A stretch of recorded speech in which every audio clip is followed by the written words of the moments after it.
It's the Mustang Insider Show presented by Cal Portland, the largest building materials company of cement and construction material products on the West Coast. Now, here's Chris Sylvester, the voice of the Mustangs. Welcome to another edition of the Mustang Insider presented by Cal Portland. As we get deeper into the athletic year, that means we're getting more sports back. We're so excited to get our spring sports back. They were the ones that got cut short last year, and that includes beach volleyball. What an outstanding program that has become at Cal Poly over the last handful of years. Embarking on his sixth season at the helm of the Cal Poly beach volleyball program, it is Todd Rogers joining us here on the Mustang Insider. Coach, it is great to catch up with you. Great to see you. You guys are getting set to start your season in about a week and a half. Is the excitement this time around, being cut short last year, a little more amplified because of everything that we've gone through over the past year? Well, first off, thank you, Chris, for having me. Super stoked to be here. And yes, I would say it is actually. And part of that is just simply because, one, it was cut off. And then two, we still didn't know until not that long ago, literally less than a month, if we were even going to have the season. So it was kind of still pins and needles up until the middle of January. And then the Big West presidents gave the thumbs up and all of that. I remember sending that text out and just getting, woohoo, oh, thank God, all the emotion of almost a full year of pent-up angst from being canceled and then still not knowing if we'd have it. So, yeah, all the gals are super fired up. Well, in your first 5 seasons and about 4.5 or 4.25, because you didn't get to finish last season, you picked up 82 wins, 59 over the last 3 seasons. You guys are a top 10 team again nationally in the preseason poll. Where do you think this program was when you got here, and where do you think it is now? When I got here, it was just the indoor team kind of feeling the beach side of things out. And Sam Crossan had started the indoor girls on the beach about 2 years before I got here. I think it was 2014 was the first season he had them. And Sam's a good friend of mine, but he's not a beach guy. He's a great indoor coach, great indoor player. So his knowledge of the beach game just wasn't very high, and he would admit just as much. So he reached out to me, and I got a bunch of indoor gals, gave them some beach seasoning, if you will. Started recruiting a little bit more beach gals that were grown up in the game and had been playing a little bit longer. So it's gone from I can't remember exactly, but I want to say a 1-win season before I came there to a couple of 500 seasons to now, like you said, we're a top 10 program, well respected by our peers out there. And it's been a lot of fun. The process has been an enjoyable one for myself. I think those involved in the program, boosters, administration, and the school itself, to have another program that is, viably has actually, Big West aspirations and even national championship aspirations. Yeah, no question about that. You guys are still the reigning Big West champion, 2019. That was the last time we crowned a Big West champion in beach volleyball. So you're still the defending conference champs. How excited are your players? And I know you just mentioned the text they sent you when they got the green light last month, but how excited are these returners, especially the 2 seniors that exercised that extra year of eligibility that the NCAA gave them? They're ecstatic. I'm super, super happy for them. The fact that they get the opportunity to play their senior season. I'm bummed for those that did not get that opportunity. That still kind of bums me out. They were part of the program. They were actually the first class that built the program, if you will. They came in and were the 500 team and kind of got knocked around by the Rainbows and the Long Beach State type of squads. But now we've been fortunate enough to where we can do a little bit of knocking around, and now it's a good mano-a-mano fight when we go against them. So for them to be able to, for those gals that were able to come back and have the ability to have that senior season, and hopefully we're able to finish that off and have kind of a, I guess, crowning moment for them, particularly the seniors. So it's Yeah, in some ways for me it's bittersweet because I would have liked it to have been last year, so that they all could have finished all together. But still stoked for the gals that were able to come back and extend their time at Poly. And I know they all love it here, so it's not like it's torture for them to stay an extra year in slow at Cal Poly. Yes, especially with that new facility that you got there. And we were so excited to see the few matches that you guys were actually able to play on campus last year. And we're looking forward to obviously plenty more this season. We're joined by Todd Rogers, embarking on his 6th season at the helm of the Cal Poly Beach Volleyball program. Does it really feel like you've been here for half a decade already? No, it really doesn't. Someone else mentioned that, gosh, a couple weeks ago, and I was like, 6 is no, that's not right. And then I started doing holy moly, it really is. It is 6 seasons. So no, it hasn't been, which I think that's a really good thing. Because if it felt like 6, then maybe it would be, okay, but what am I doing here? It's flown by and I've only been here, 1 or 2, even though I know, yeah, in reality it's 6. Now, this year, you guys are ranked 6th nationally in the preseason poll. Last season, when it was paused and then eventually canceled, you guys were ranked 5th in the country. I know you have some key pieces coming back that we just mentioned and some additions you're excited about, but what can Cal Poly fans expect from this roster and this group that you have here in 2021?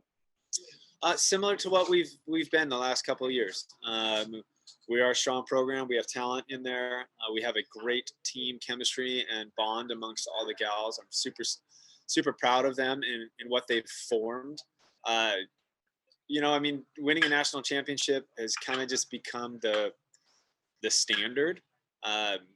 Is that going to happen every year? No, highly unlikely. I'm a realist as well. But we put ourselves into a position where if everyone does, what they're supposed to and comes in and works hard every day, that can be a reality for us. And that wasn't the case for even, 4 years ago. That wasn't the case. We were not at that level. So looking forward to this season, we should be good yet again. We will be in the mix. We're playing all the top teams, and it'll be fun to measure ourselves against them and see how much better we have gotten and how much better we will get.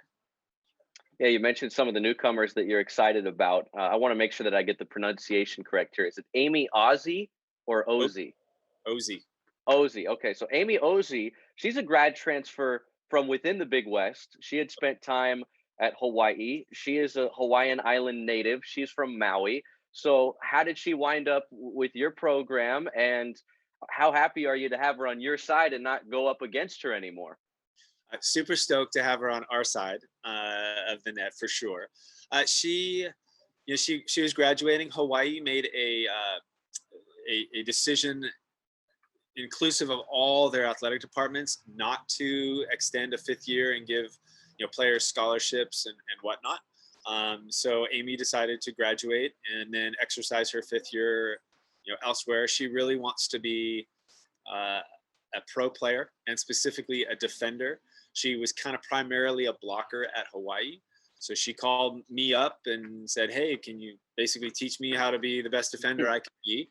And I said, absolutely. I'd love to do that. I think that she has the ability to play at the next level. And I think as a defender, and she's a tall player. She's about 6'1", so she's not small. She can be a great blocker, but I do think if she wants to realize, or at least potentially realize her dreams, she would need to switch to becoming a defender. And look at herself kind of in the April Ross mold, who is a multi-medalist at the Olympics over the last several Olympics. So if she can do that, I think she could do some pretty amazing things at the next level. It is a process, and she's bought in for it. So great to have her in the program, and she's a great young woman as well that's going to be successful in life, period. Speaking of the Olympics, that's kind of where you became a household name in the sport. We didn't get them last summer. We're hoping to this summer. What are you hearing from your colleagues about the likelihood of the Summer Olympics in Tokyo actually happening this year? Don't know about a household name for myself, but in terms of the 21 Olympics, I think they're going to happen in some way, shape, or form. That's kind of the what I am getting now. Whether or not there's going to be the ability to have family, friends, fans, people in the stands, whether that's compromised or if it's just a fat zero, that is still the debatable question. man, I mean, canceling an Olympics in like a non-World War III. I know it's a pandemic, but man, it's pretty crazy. And my brain has a struggle to kind of wrap around that.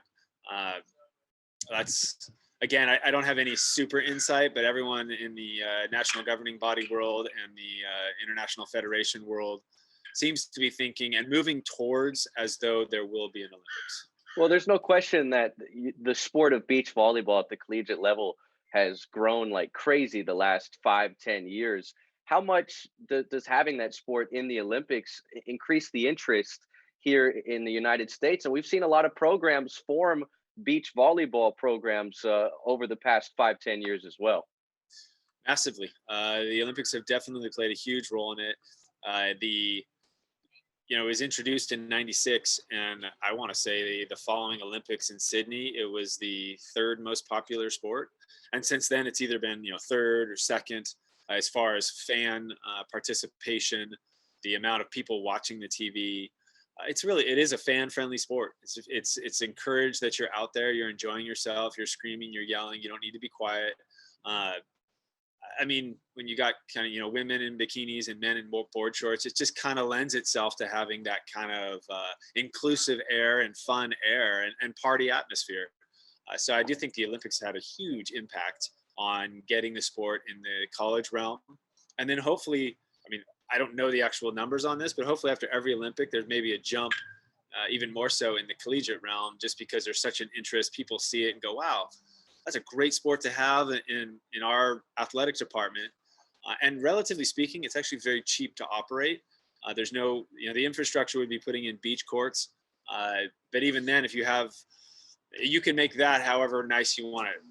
We have an amazing facility, arguably the best in the country. But you just need to put sand down, some standards up, a net, and now all of a sudden you can have a beach volleyball team. So infrastructure-wise, cost-wise, it can be very cheap. Todd Rogers, head coach of the Cal Poly Beach Volleyball Program, is our guest here on the Mustang Insider presented by Cal Portland. Want to get your thoughts on the schedule. You alluded to it a few moments ago about how it is a tough schedule, and you are going to be seeing teams that you might see again if you are able to get into that national conversation in the postseason. You got 4 matches in Tallahassee, Florida, to open up this season a week from this upcoming weekend. You're going to see Florida State, a top 5 team. Georgia State is a top 25 program. How quickly does your team, so to speak, need to find its identity going up against some powerhouses early in the schedule? The beach volleyball schedule is very short. It's essentially 11 weeks. So you really kind of got to figure it out within the first 3 weeks, I'd say. And you're right. We're going up against FSU, which is probably one of the prohibitive favorites year in, year out to win a national championship. You mentioned Georgia State, a perennially underrated or underrated team. Their coach, Beth, does an amazing job there. And then the following Thursday, we go down to USC and play USC and UCLA. Again, 2 West Coast perennial powerhouses that all 3 of those programs, FSU, USC, and UCLA, have been around since the get-go. So they've been some of the original programs and have, at least 5 national championships between them, maybe more. I'm not even 100% sure on that. So you're talking about some powerhouses, and for us, that will be measuring sticks, and we will battle. And I think we've yet to beat any of those 3 programs. So it's it's a fun challenge, and one that I know the players are super, super excited to be, challenged in that manner. Yeah, cross-country trip to start the season.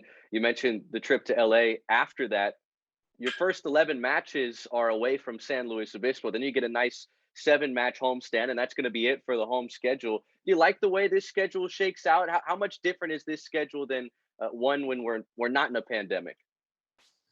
It's pretty similar. Maybe we would play a little bit more. We have three home dates. We have March 21st. That'll just be a tri-dual. And then we actually are hosting all the other Big West teams, which every year we try and get together to do that. Because again, not like baseball or basketball, where we do a lot more home and away type of stuff. We just all get together, play each other, so that there's some form of conference, if you will. And then we actually still have the COE Challenge So 3 separate contests on April 16th and 17th, where we'll host some of the top teams: UCLA, USC, LMU, and Grand Canyon University, GCU. It's pretty standard, I'd say, other than maybe we're missing a few contests that we would have played otherwise, just due to just being cautious on the travel, and not, I mean, we'd already committed to Florida State. Going to Hawaii is an interconference kind of a thing, but trying not to do as much travel, trying to keep it a little bit more local than we normally would. Todd Rogers, our guest. We're just about set to start the beach volleyball season. As we mentioned, the Mustangs will get it going in about 10 days when they go to Tallahassee, Florida, and they're going to see 2 top 25 programs there.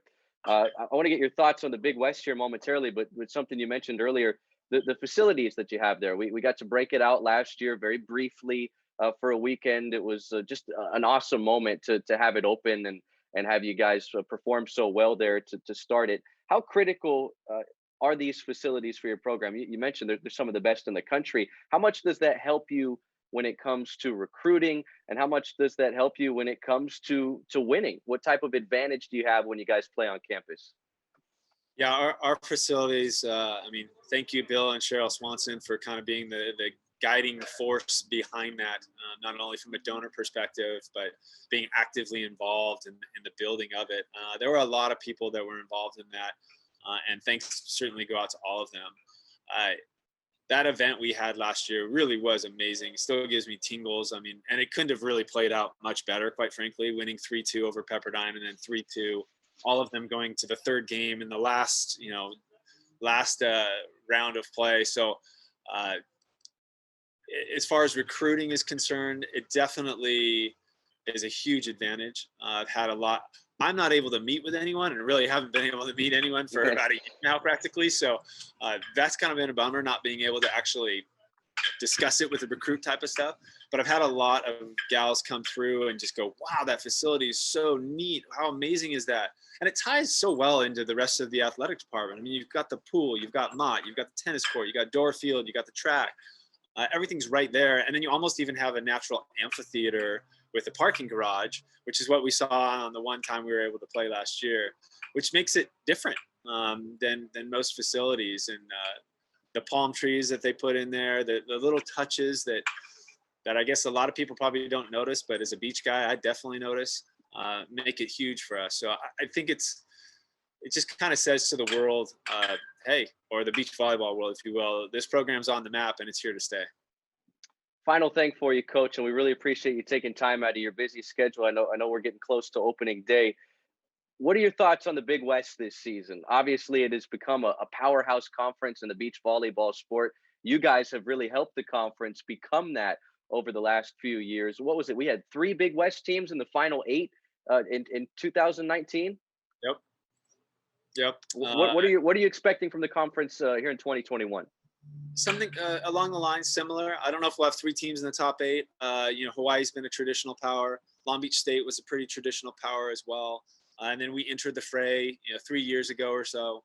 And I'm hopeful that UC Davis is putting a lot of resources into beach volleyball, and hopefully Northridge and the other schools will also do the same. It's kind of nice being one of the powerhouse conferences, if you will. I don't see anything changing amongst certainly the top 3 schools. And if we can get another school to join us, like a Davis, and be a top 20 program, then I feel like you're kind of cementing yourself as a conference. And then also, because we're all a part of a conference, each individual school can continue putting their stamp on the national scene in terms of recruiting and playing against the PACs, the SEC, the bigger conference type schools, and be able to compete and hold their own. So I'm happy for the Big West Conference, happy to be part of it, and hopefully we can continue to be one of the programs that is raising that flag and pushing it forward at nationals. We're looking forward to it, Coach. Thanks so much for your time. That's Todd Rogers, embarking on his 6th season at the helm of the Cal Poly Beach Volleyball program. Coach, thank you so much. Safe travels to Tallahassee, and hoping you guys come home with 4 victories. Chris, thank you very much for having me. So we're excited to get the beach volleyball season underway. And before we sign off, before next week's episode, we'd like to thank American Riviera Bank, proud sponsor and supporter of Cal Poly Mustang Athletics. Open a Cal Poly Mustang checking account today, and American Riviera Bank will donate $150 to support student athletes. Plus, you can get an exclusive Cal Poly Mustang debit card and Cal Poly checks. Just visit arb.bank/Mustangs for more information. You've been listening and watching the Mustang Insider presented by Cal Portland. This has been the Mustang Insider Show presented by Cal Portland, with a commitment to environmental leadership that has made the organization stronger and is the primary choice of contractors. The Mustang Insider Show.